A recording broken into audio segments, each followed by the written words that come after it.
Hello, hello.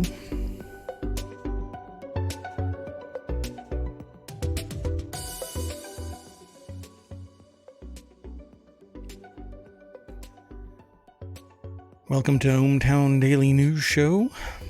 This is for November 11th. Sorry, November 11th. I'm going to have to scratch all of that.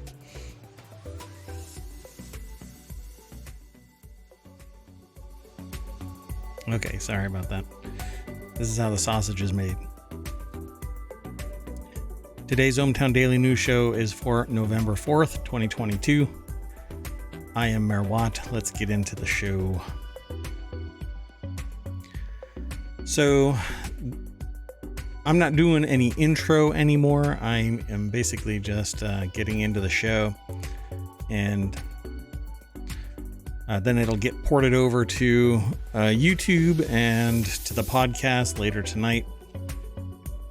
If you type in !showbot, you get taken to, or you have a link that gets taken to ohmtown.showbot.tv. You can actually supplement it with other articles that you might want to talk about. Oh wow, I just saw that Westworld is over. Sorry. As with every episode, I try to warn people that I practice associative thinking, so things can kind of go sideways based on the conversation or the information that I'm speaking about. We can end up way off base, but it is all connected, kind of like a 6 degrees of separation, or Kevin Bacon, however you want to see it. Everything is powered by ohmTown. If you go over to ohmtown.com, you can become a citizen of ohmTown.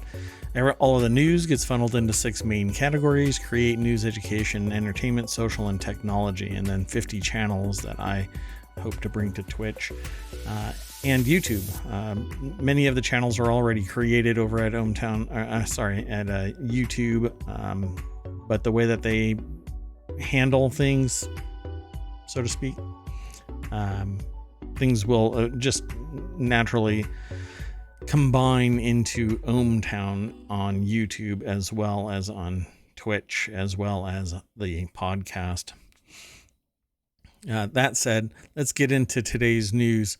The very first one is in the word in tech. Elon Musk announces Twitter mass layoffs to begin Friday. A lot of analysts, including myself, believed that this was going to happen. Twitter is going to be a very expensive asset before it becomes an asset, really. Right now, it's a drag for Elon Musk, and I think that these firings will give runway. Meanwhile, he's going to be pushing people, and we've already seen that he's going to try and make fewer people do more work under the guise of efficiency and effectiveness, but this is really just hobbling the enterprise. Furthermore, the idea that this is, right now there are advertisers that are putting a real drag on the bottom line of Twitter, and Twitter, Elon Musk, I should say, is charging back that it's a bunch of liberals and democratic pressure on advertisers. No, what it is we are witnessing plutocracy taking over in the guise of freedom of speech, and while yelling freedom of speech, charging $8 to be verified as being who you are. So the authentic people, the real people who have been verified and are verified, have to pay for the privilege of a blue check mark. Meanwhile, bots are running rampant because they don't give a shit about blue check marks. So the freedom of speech in a verified context is $8 a month. So Elon, hate to break it to you, buddy, you have a warped sense of what freedom of speech is. Freedom of speech is verified users and factual information being presented on Twitter. Not batshit crazy conspiracy. You are single-handedly balkanizing Twitter amongst the, yeah, I'm willing to pay for it because I'm in your camp, and those who think that freedom of speech isn't incumbent on me getting a blue check mark and saying my piece in my own voice. Meanwhile, all of the other people who don't have a blue check mark, aren't verified, are saying random BS, and it is being claimed to be freedom of speech. You don't know what freedom of speech is. Freedom of speech is a control on the government, not on the people. It's so that the government can't come after you because you say you hate some representative. But there's even a limit on that. Freedom of speech does not mean, hey, you can take these horse pills and suddenly at midnight you'll become a horse. That's not how it works. Freedom of speech is a control on the government, not on society, not on the people. We have other rules for that. We have things called laws, which people, as you become a billionaire, apparently you can skirt or actually plow right on through it when there is established policy and law in place, rules and regulation in place. When you're a billionaire, you can give the finger to everybody because you're a sociopath. This article, by the way, is titled Elon Musk Announces Twitter Mass Layoffs to Begin Friday. The reduction, which will be delivered by email, comes as the new Twitter CEO was speculated to cut as much as 50% of the staff. I think it's now at 75%. Kerry Paul, Josh Taylor, and agencies wrote this article for The Guardian. All of my news is within the last 24 hours, unless I disclose that it is because of a particular area of interest, and I literally pulled it in because there is something there.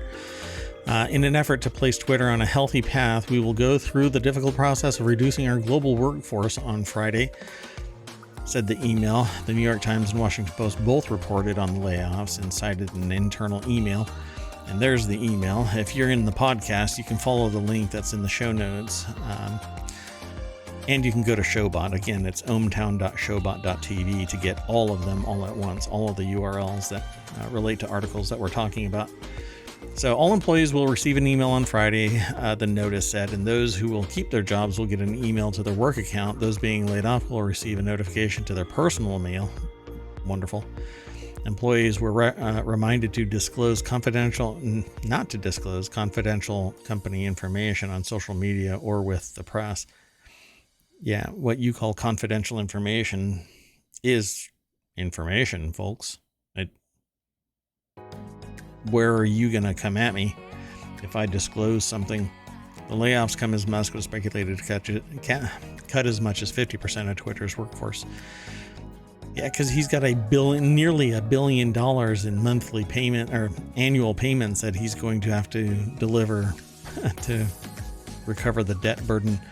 But everybody, just the way that it works is now it's privately held, so there isn't any oversight really, except for the federal government, and that's even bound by documents that are turned in. So, yeah, who knows what's going to get turned in?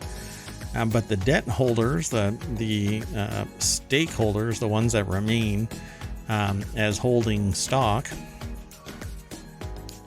the ones that invested and are controlling the company now through that investment, they want return on their investment.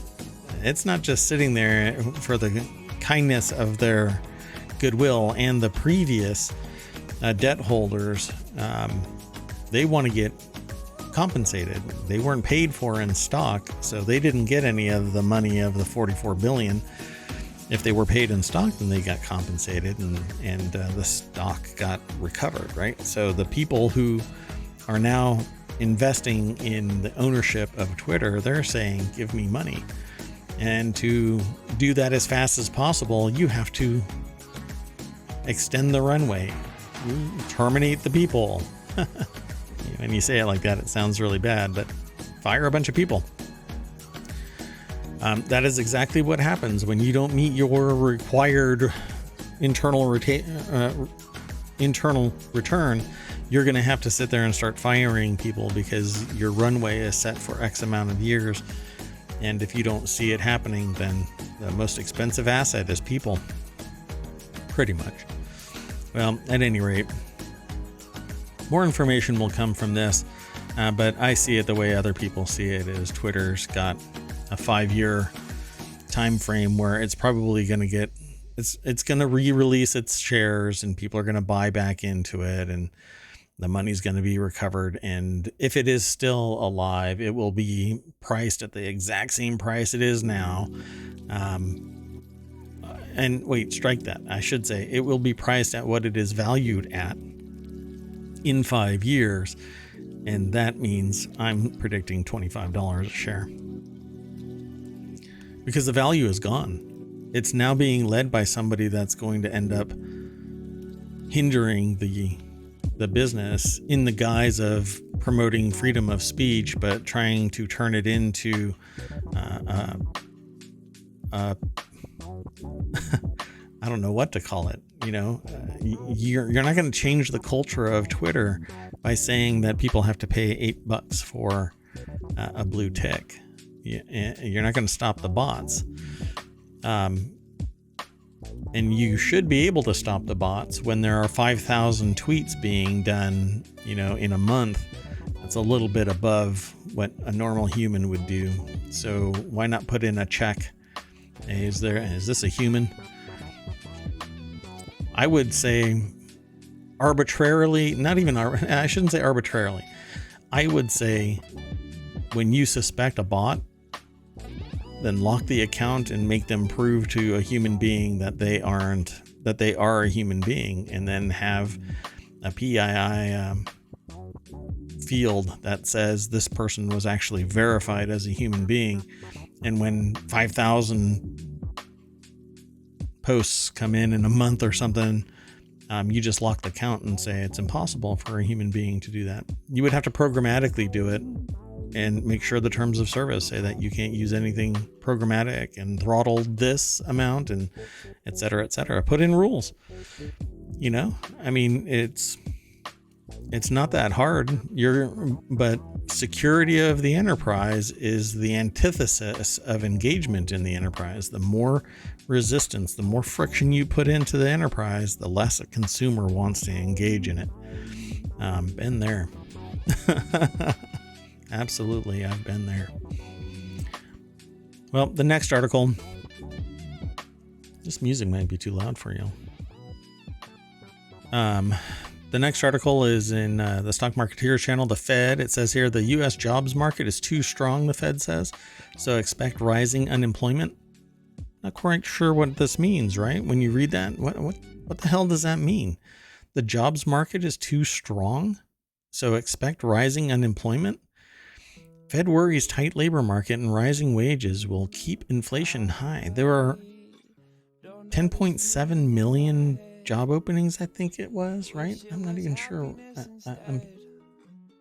I might be getting it all mixed up now. Because I run a lot of numbers, and there were 400,000 new jobs added to the open jobs listings, right? So the federal government and the Fed actually does an analysis to see the number of jobs that are open.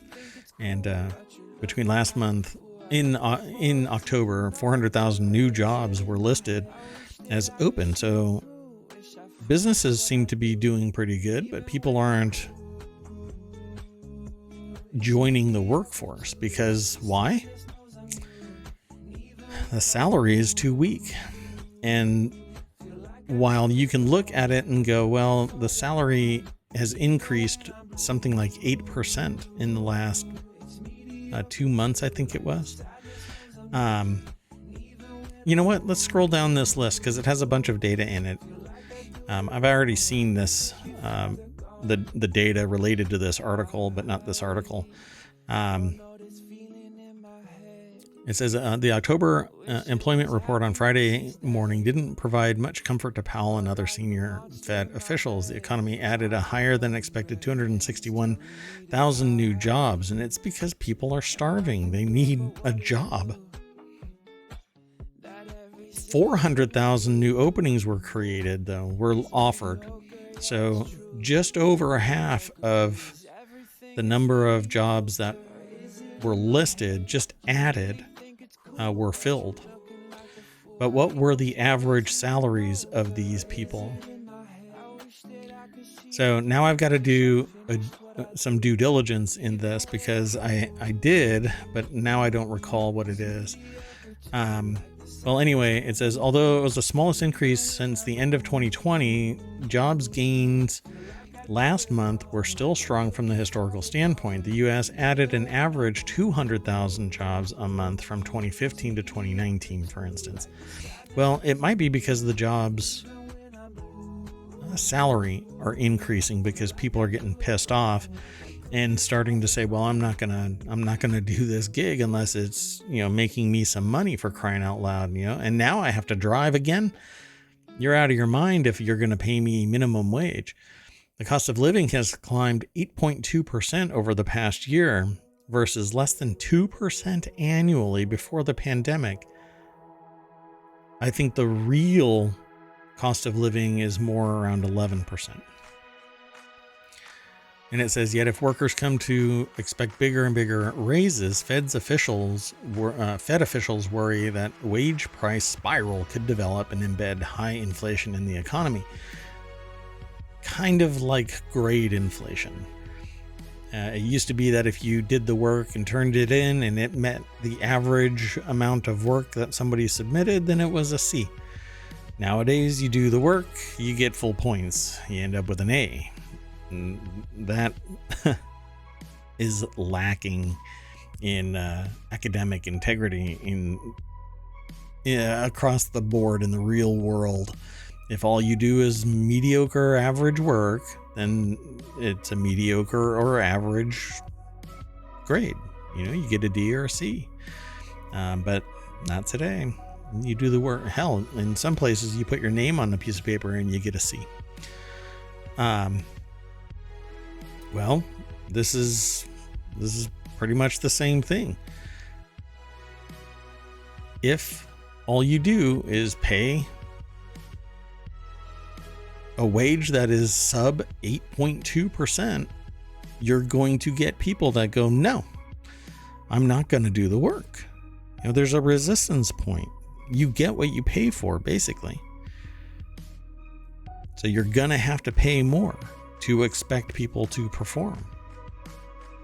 So it needs to be closer to 11%, higher than the cost of living, because all you're doing is treading water if it's at 8.2, but the wage has only gone up, as far as I can tell, somewhere around 5.7, I think it was.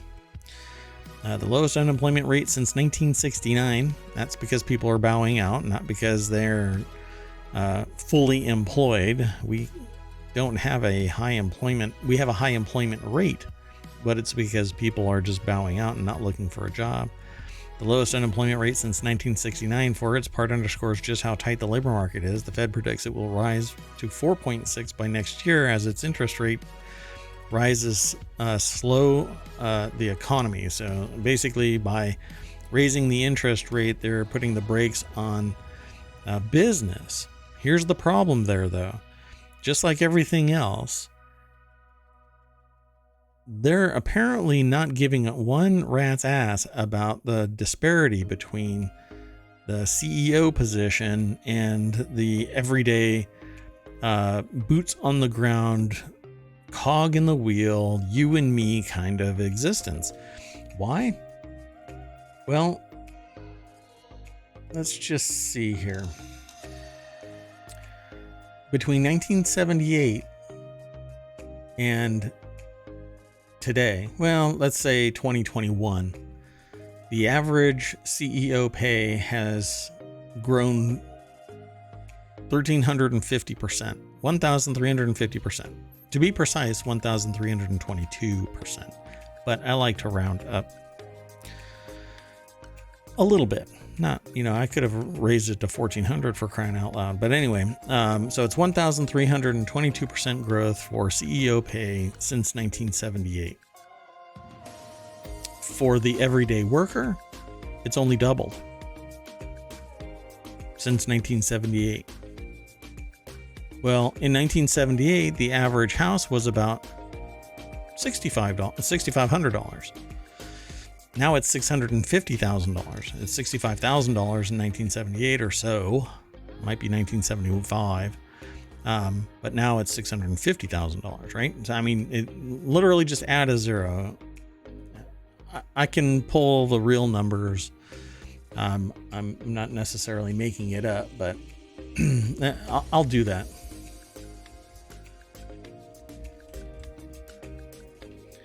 So I'll do it for 1978. So in 1978,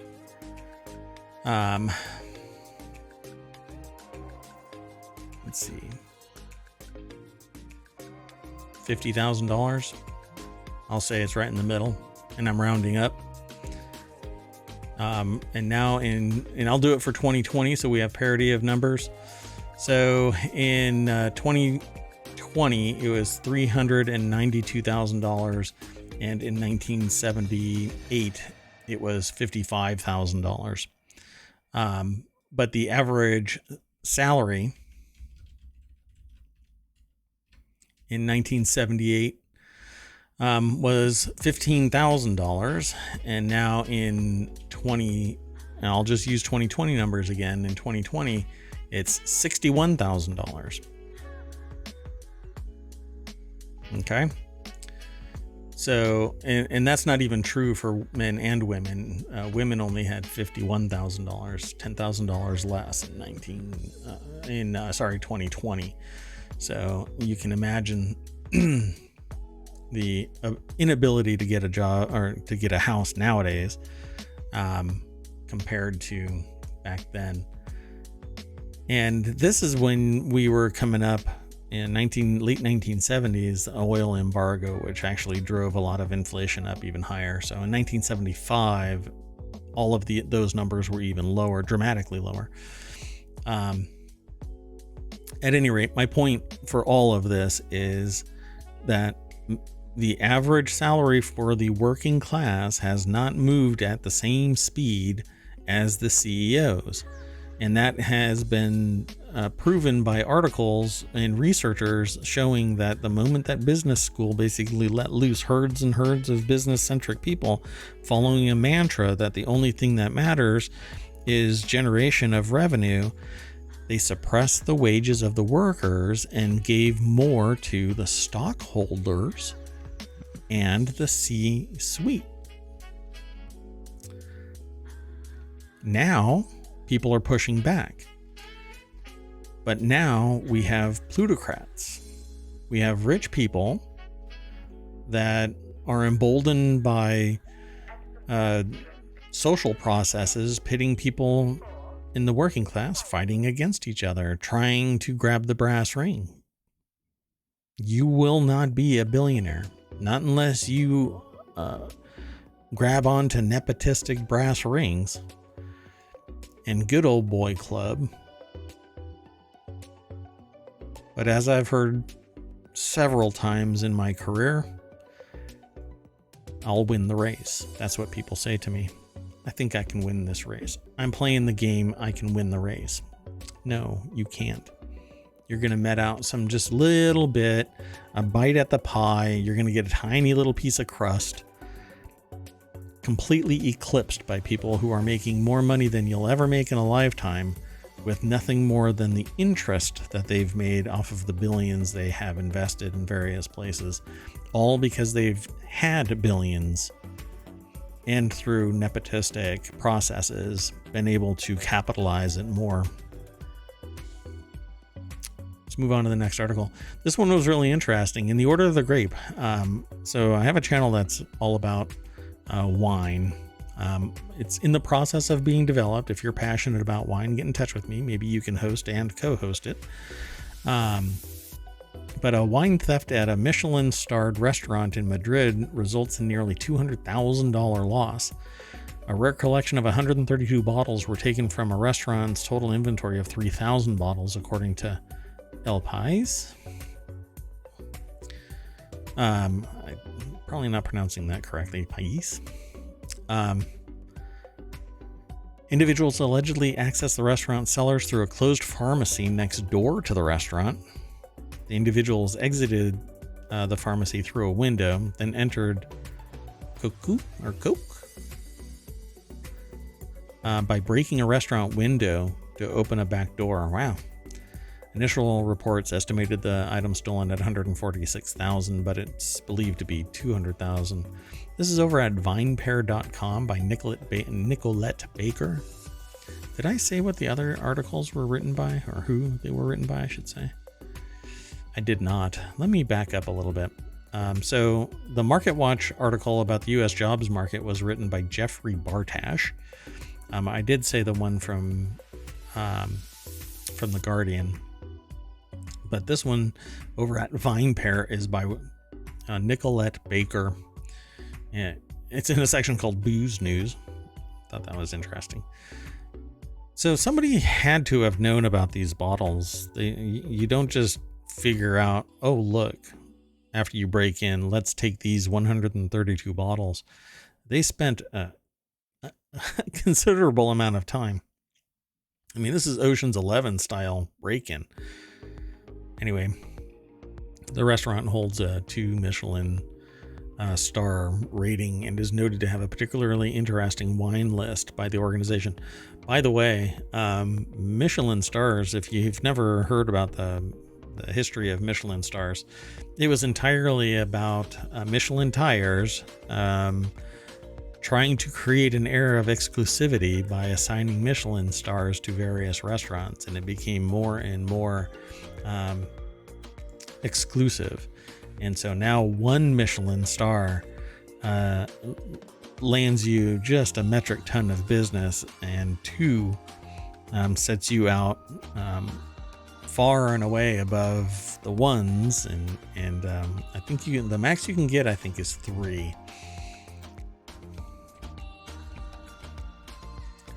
I think it's 3. Yeah. And I'm not sure what the ratio is. I think maybe I can find out real quick. If you saw the light just explode in the stream, it's because I actually turned on a website that has a lot of white space. Literally. I mean, it's just... So I'm not sure what the ratio is of people who get 1, 2, and 3 stars, but this Business Insider article didn't help me at all.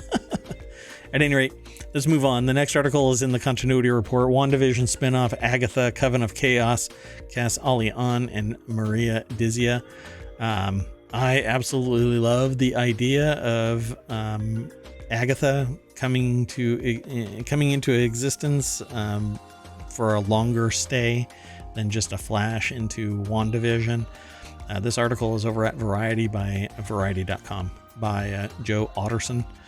And WandaVision spinoff Agatha, Coven of Chaos is continuing to build out its cast with the addition of both Ali Ahn and Maria Dizia, Variety has confirmed with sources.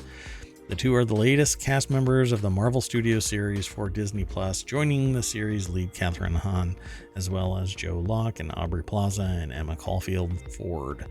In the series, we'll see Ahn reprise the role as Agatha Harkness. And I've seen the trailer several times now. I think there's some serious magic. So I'm really... Catherine Hahn's going to do a great job. Aubrey Plaza will do a great job. Variety has reached out to Marvel Studios for comment and will update the story should they respond. I will probably if I see it again in the aggregator, then I will probably bring it up again. But follow the links that are over in showbot.tv. So you go to ohmTown.showbot.tv and you'll pull up all of the articles. And again, just a reminder, you'll definitely be able to just click on the links in the show notes. The next article is in the Word in Tech. VR is still too expensive, according to this article over at The Verge. Jay Peters is the author, and it says, now we're finally seeing actual prices for the next generation of VR headsets. The author is finding the sticker shock to be tough to swallow. No, I don't think so. I think Meta's is batshit crazy. It says that we're on the precipice of a new era of virtual reality. Meta just launched its high-end Quest Pro. Sony will be releasing PSVR 2 in February, and Apple is heavily rumored to jump into the game with its own VR AR headset very soon. Strike that. This is a preemptive warning that they're not going to do it next year or the year after. But now we're finally seeing actual prices for them. No. PSVR is $550. That is not high. That's not high. What are you talking about? It's an entire headset. It is your monitor and portability all in one. Why is $500 expensive? It's cutting edge technology with pancake lenses that are higher resolution and no screen door effect. Why is this too high? Massive screens on your head in any direction you want, and you can actually lock it down with certain software so that you can turn around and do pass-through VR and see into the real world. And then look back to where your screen is and you have it right there, and you just turn off pass-through VR. I mean, this is amazing technology. For $550, you're out of your mind that it's too expensive. The Quest Pro as a standalone VR headset costs $1,500. That is because you've got someone bananas at the helm chasing after this, where they're supposedly selling this $1,500 below their production cost. No. They're out of their mind. It's not worth $1,500. Not when I can get a Pico 4 VR, not the Pro version, for less than $500, and it has everything that the Quest Pro has for $800 when you buy the Pico 4 Pro. It's still $800. It's $700 less than the Quest Pro. Meta is the problem. Just like Elon trying to get $8 for a blue check mark, Zuck is trying to recoup their costs by people having a whole shit ton of money. And instead of allowing people to have food on the table and charge a reasonable amount return on your investment, or sell it at cost and provide services that chip away at each one of these at a much lower rate. I'm not talking about a much lower rate of return. I'm talking about the cost to provide the service is at a much lower rate. It's the same thing that PSVR is all about. It's at a lower rate, but people are buying a bunch of software and or subscribing to services. And it's the service that is cheaper than any production. Anything you produce is going to be expensive. But if you sink your cost into the hardware, consider it a sunk cost, and that the consumer will be with you because they've got brand loyalty and service loyalty, they will stay with you. This is a lot of business machinations, but when there are only a few people that are providing it and they start conspiring in the price because, well, look, the Quest Pro is selling, I guess I can jack my price up, and eventually there's only the Quest Pro that's selling because the others lose their business because somebody is doing just a shit ton of marketing and then buying companies because they've got a lot of money. Then you lose competitors, the market loses competition, and you end up with a limited number of companies providing the hardware, and the price will kick back up to $1,500 or more. They talk about Apple's headset, but it's going to be an AR glasses thing. It's not going to be compatible with VR argumentation. Let's just move on. Anyway, there's a whole bunch more, like usual. There's more at all of these articles, but I'm just trying to talk about it from my perspective, where I combine business, technology, and society. I think VR and AR is pretty much where it's at. I am looking forward to the time where I can just come in here. I'm thinking about buying the Nreal AR glasses, and make it so that I've got one. I have no displays on my desk. Right now I've got 4. At the peak I had 6. I would love to be able to just come into my office. I have no hardware, no nothing. I can just put on either VR glasses like the Pico 4 or Index if it goes wireless. I'm never going to buy VR headsets unless they're wireless from this point on. I've had the Index before, but unless it goes wireless, I'm not buying anything wired anymore. Or I have the Nreal AR glasses. I can put those on and pin as many monitors as I want because my computer is driving it, and throw the monitors up. No complete privacy. Nobody sees a damn thing. This is how I've always wanted it. We're getting closer and closer to cyberpunk cyberdecks. The next step is, plugging in and away we go. I mean, that would be such an amazing world.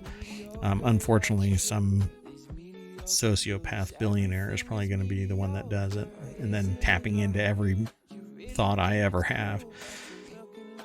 Anyway, now we're finally seeing actual prices for the next generation VR headsets, says Jay Peters, and I think that they're off base with this perceived as being overly expensive. The Quest 2's original price was $300, felt a lot more reasonable. Indeed, but the prices have gone up because there's artificial scarcity built off of the pandemic. And while, yes, a lot of people died because of the pandemic and a lot of processes were impaired by the pandemic, we are on the other side of the pandemic, and a lot of these processes were technologically driven. Automation was making the items. Not until the final step of packaging were humans involved, and that's only because fine motor skills aren't really where automation is. It is, but it's expensive, so we just haven't gotten to that point yet. At any rate, let's move on. You got my perspective. What's yours? Let me know either in the chat or in messages somewhere. I'm on Twitter. I'm on YouTube. I'm here on Twitch. There's no messaging really on Twitch. There's a Discord, ohmTown Discord. Just let me know. And Stream Elements periodically throws the Discord channel or link to Discord in chat. So check that out. Maybe I should throw that into the show notes now too. I don't ever do that, but anyway, the next article is over in the Stock Marketeers channel, and it's in the margin. Apple's AR glasses could be pushed back to 2025 or 2026 amid design issues. I think that was always the situation. There might have been talk, hey, we're moving forward with stuff, and people kind of jumped the gun. This article is by James Rogers over at marketwatch.com as well. Apple CEO Tim Cook has called augmented reality a profound technology that will affect everything. The actual quote is only around profound technology. But at any rate, Apple is continuing to work on an AR, VR standalone headset. I think it'll be linked to the iPhone, the main market mover for Apple. Aside from services, again, services are cheap compared to hardware. So Apple's been testing and teasing, AR for a number of years, fueling talk that the company plans glasses, citing Ming Chi Kuo. Mac Rumors reported last year that Apple AR glasses could appear by 2025. I don't think so anymore. In a recent interview with Dutch media outlet Bright, Apple CEO Tim Cook described augmented reality as profound technology. I agree. AR in particular, I can go anywhere with AR, and using beacons and other things, it can activate automatically and inform me of either my position or sales at a location, or the menu of something. I think it's just spectacular, and less clutter in the real world. A lot of people complain about this and that on the buildings and signs out in the street. It's cute and all that when you walk by a French bistro and there's a little sign out on the steps, but when there's 500 of them across the city, because every single store has a little sign out, that's called clutter. That's no longer cute. It's just noise. Why not put on your glasses and you can turn off as much as you want? I'm not interested in restaurant beacons. Click. And hopefully people will respect that, but I doubt it. Global VR market was valued at $21.83 billion in 2021 and is expected to grow at a compound annual rate of 15% between 2022 and 2030, according to data from Grand View Research, which was in this marketresearch.com article.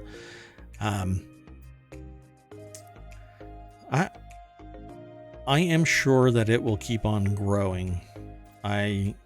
I don't suspect that it will ever decline. I think the technology will eventually get to the point where I can just put on glasses like this.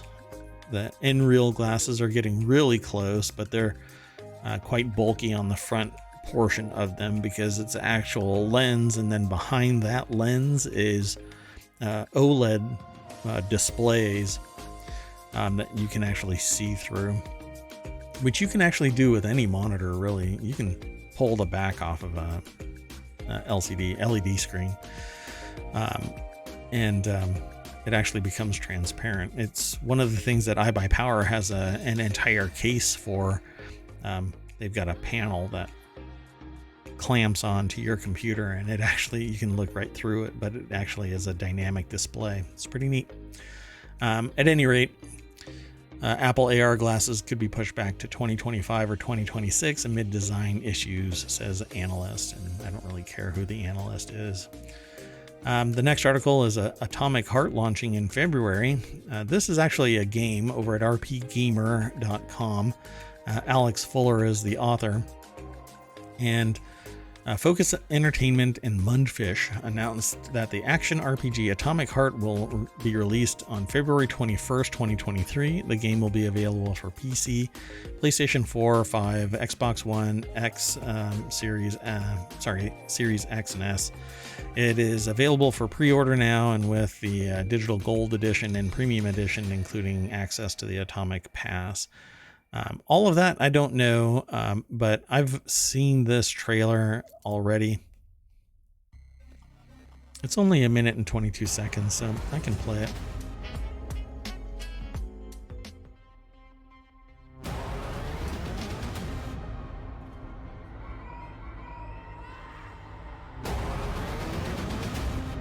This makes for a great podcast.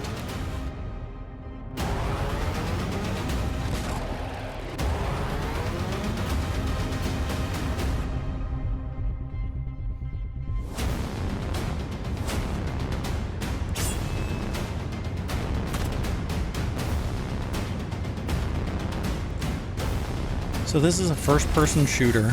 I'm just going to quiet this down and give you a description. This is a first-person shooter, and it appears to have weapons and maybe some psionics in it. Atomic Heart features first-person shooter combat, including melee weapons, and takes place on an alternative 1955 Soviet Union, or in an alternative 1955 Soviet Union with advanced technology.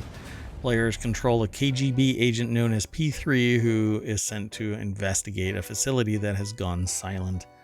I missed a time to say gone dark. That's always... I don't know. Anyway, there's going to be a physical limited edition, including a steel book case, art book, metal poster, and a weapon skin pack DLC that's available to pre-order from Focus Entertainment's online store. You can go over to RP Gamer, follow the link in ohmTown, and check them out. RP Gamer is a great source for news. The next article is over in the Smack Talk channel. It's about Mac. And oh God, I just disconnected and reconnected. What's going on? My chat did. Hello. So Bird steals a reporter's AirPod live on air. A television journalist in Chile was reporting live about rising crime in the area when a bird perched on his shoulder and then stole one of his AirPods. Thought this was interesting. And William Gallagher over at appleinsider.com wrote this article. And I'll play it. And who knows, I might get a copyright block on this particular portion, but I'll let it fly, so to speak. Evidentemente la sensación con la que está generándose este tipo de cosas acá ha complicado un poco. Wow, this bird, it looks like a parrot. It actually sat there and then took it and took off. Just reached up and grabbed his AirPod and flew away. It looked like some guy behind him, though, might have known about this bird because he went running like towards him. But the guy was behind him during the presentation, so I don't know if he was part of the crew or not. Anyway, I've actually heard of birds being trained to grab items of worth and then fly back to the owner. This would be an interesting thing if that's what this is. Why would it grab something like that? I guess it wants a high quality nest.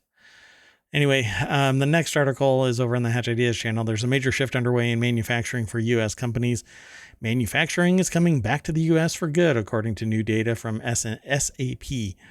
But supply chain shifts would mean higher costs at a time of high inflation. Yes.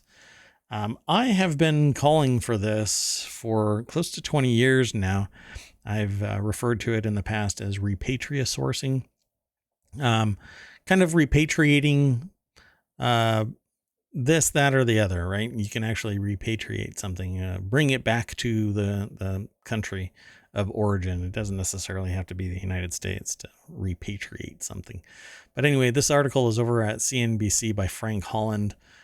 And more than half of U.S. companies surveyed by SAP say that their supply chain issues will persist in 2023. Yeah, I think it'll continue until we remedy the problem ourselves. Even if inflation declines, the new just-in-case model of sourcing, carrying more inventory and having use of non-Chinese manufacturing located closer to home will result in higher costs. I agree. I think it's time for China to no longer take so much control of manufacturing, even of mediocre, low-quality products.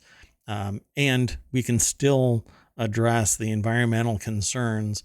And what needs to take place is the margin needs to be smaller. Businesses understand this. Abusing the differential in the cost of living by being like locusts and going to the lowest price of workforce and saying that it's smart business is sociopathic.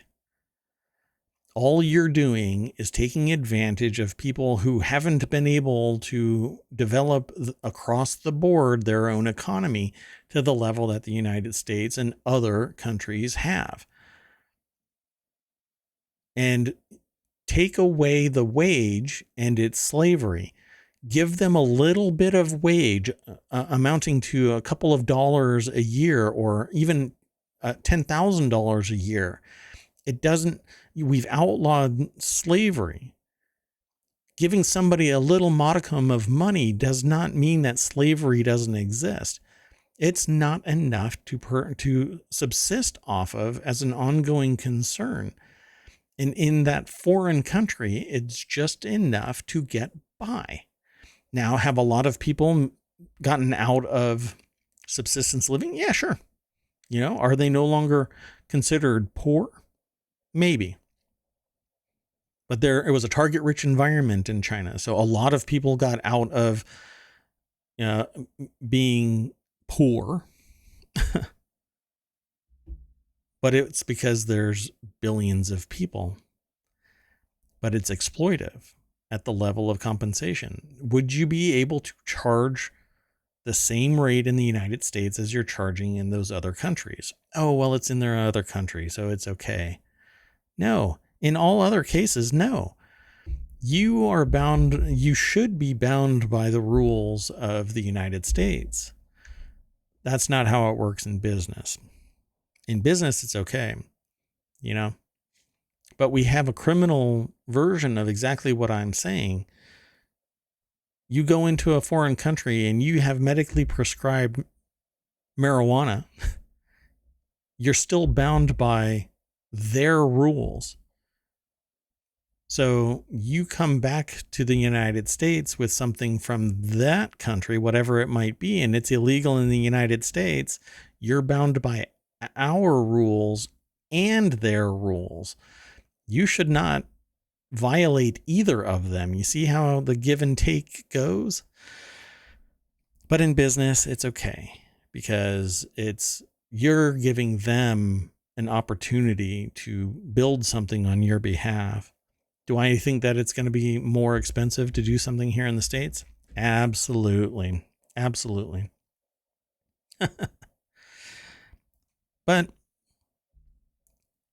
2.5 years now of supply chain issues where I can't get a Raspberry Pi that normally costs something like around $30 is now $200. And that's just the low-hanging fruit of one issue that I'm aware of. Others are much more well-known in the media, like buying a car and you don't have heated seats because the chip isn't available. Well, why isn't this technology being developed here in the United States for fabrication? Why is it in other countries? Why is it all in other countries? Is it an environmental concern? It's not technical sophistication, for crying out loud. We are the ones that are reaching out to the stars on a regular basis. We have a massive economy, technical sophistication. Why do we have to go to TMSC to do our fabbing? Why can't we do it here in the United States? You know, everybody is sitting there chanting US number one, but for crying out loud, we rely on so many other countries for so much. It's because business in general acts like a locust. When it's big enough, it goes somewhere else, consumes, and flies to the next location. Less hiring and lower wages are top ways the majority of companies say they plan to recoup lost business margin. Exactly. You're fired. So I have a bigger margin, even though, like I already said, CEO salaries accelerated at 1,300% between 1978 and today. Let me just, I'll tell you how I have actual chart here. CEO compensation in 1978 was $1,701,000.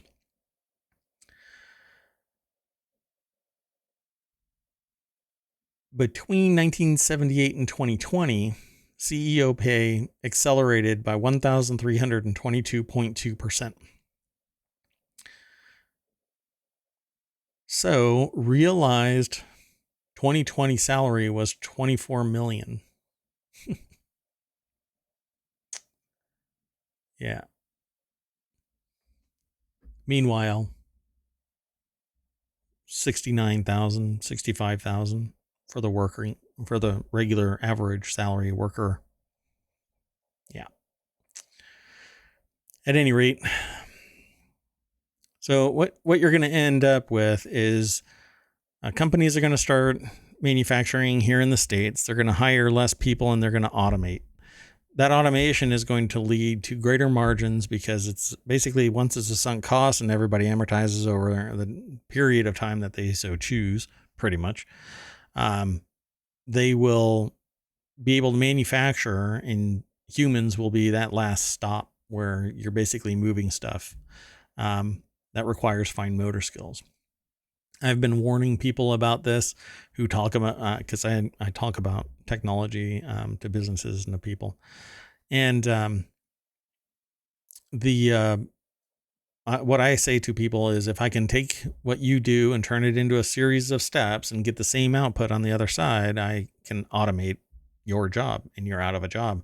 All it requires is a business person to say, this makes economic sense for me to invest, $12 million into automation to get rid of 100 workers that are costing me 10 million in total costs over 10 years. And poof, you're gone, because my business will now be generating a greater margin, doubling or tripling efficiency because I don't have to do shifts. I can have one person policing all of the bots and 10% in shipping because everything just gets presented to them easier for shipping. All it takes is logistics. Let's move on to the next article. U.S. adds 261,000 jobs in October as unemployment rate rises slightly. The U.S. economy added 261,000 jobs, although openings added over 400,000 jobs. And they say that the final jobs report before the midterms was that the unemployment rate was at 3.7%. Yeah. While everybody's chanting about millennials and the Great Resignation and just a bunch of other statements about checking out, we added 261,000 jobs while also saying that we had an additional 400,000 openings added at the same time as unemployment rose to only 3.7%. So I'm not buying it. I think unemployment is closer to 8%. It's still close to a 50-year low, but I think these numbers are malleable, cherry-picked. But there's no way that I can prove it. I have to. There would have to be empirical knowledge that I just don't have access to. The news comes after the Federal Reserve once again raised interest rates in a bid to slow investment and bring down inflation. You're not going to bring down inflation like that. Raising it only hobbles certain sectors, and that's primarily loaning money. And that is hurting people who are trying to buy a house or a car, or other things, start up a business on their own. But billionaires can weather this. The middle class cannot. The CPI is going to go through the roof still. The producer price index is going to go through the roof still. Mortgage rates are now above 8%. And if you have the standard credit history, you're paying 8.5% as of today. And I think by February of next year, it's going to be closer to 10. I figured that it was going to get even closer to 10 by the end of Christmas, but there are no additional reports coming. So think that it's going to get to 10 by December and be fully presented as 10 all throughout the first quarter of 2023. And then everybody who is where they are will be there for a considerable amount of time, because the interest rate isn't going to drop as fast as it climbed. It just won't. It won't make economic sense to anybody. And meanwhile, student loans are going to start coming due in January. People going to school, the interest rate is going to be higher for school now. Good luck if your car breaks down. Trying to get a new car, it's going to be astronomically expensive. This is another article, by the way, over at The Guardian. Dominic Rush in New York says U.S. adds 261,000 jobs in October as unemployment rate rises slightly. Yeah, because people are checking out. They're doing something else, but they're not, quote unquote, looking for a job. And that's what is required for you to be counted in unemployment, I should say. The latest report confirmed the remarkable strength of the U.S. jobs market. The unemployment rate rose to 3.7%, still close to the 50-year low. How positive. The news comes after the Federal Reserve once again raised interest rates, 0.75% increase, by the way. I thought that it was going to be 25 to 50. They raised 75 points in an effort to slow investment and bring down inflation. You can't slow down investment. You just can't. The margin is going to be still higher. The profit off of their investments is somewhere between 8 and 12%.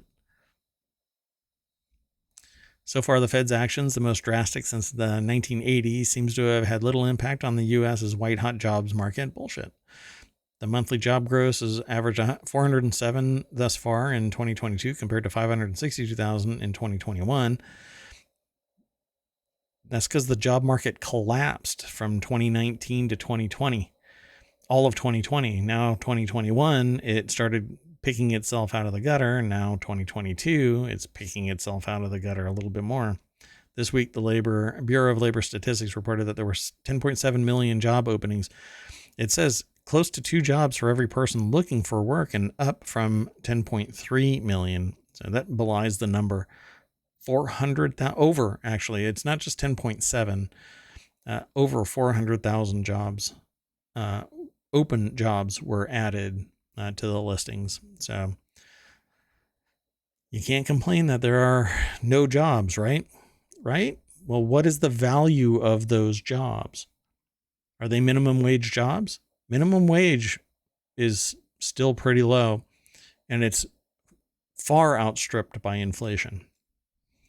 There's more to this, but I am done for today. We'll come back and talk about this stuff again and again. Not just this stuff. It always changes every 24 hours. There's a little bit of this, a little bit of that, a little bit of fun, a little bit of reality, the rocky shoals of reality.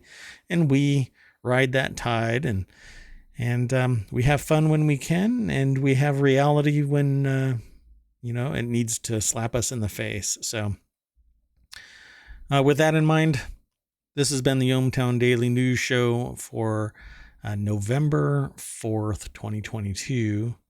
I am Mayor Watt. I'll see you tomorrow at 6 p.m. Eastern. Bye-bye.